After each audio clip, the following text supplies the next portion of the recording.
Сәлем, қатемен жұмысты бастайық. Ең бірінші сұрағымыз, жылу мөлшерінің ХБЖ-дағы өлшем бірлігі қандай? Жалпы жылу мөлшері не екенін өттік, ол белгілі бір энергия болуы мүмкін, жаңа тип болуы мүмкін, иә.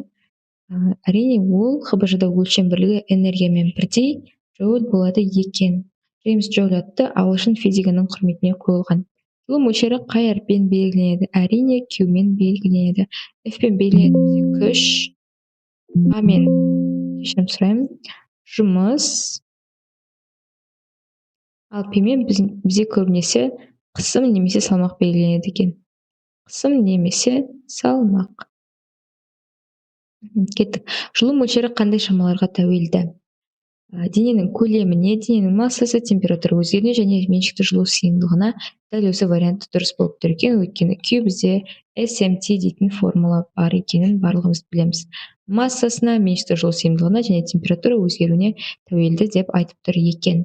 Массасы 2 кг дене үшін меншікті дене жылу сыйымдылығы 400 джоуль және оның температурасы 10 градусқа артады. Денеге берілген жылу мөлшерін табыңдар дейді.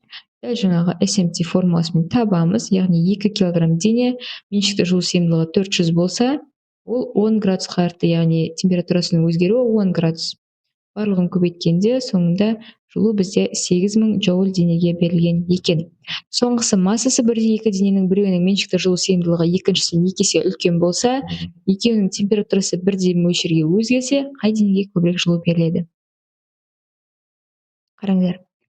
Біріншісі SMT, екіншісі бірінші дененің меншікті жылу сыйымдылығы екіншісінен 2 есе үлкен, екіншісі 2 SMT.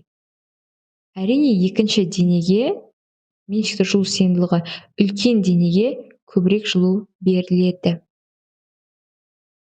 Өйткені мынаның температурасын көбейту үшін 20 джоуль керек болатын болса, мынаныкін көбейту үшін одан 2 есе 40 джоуль қажет болады екен. Осымен қатемен жұмысымыз аяқталды.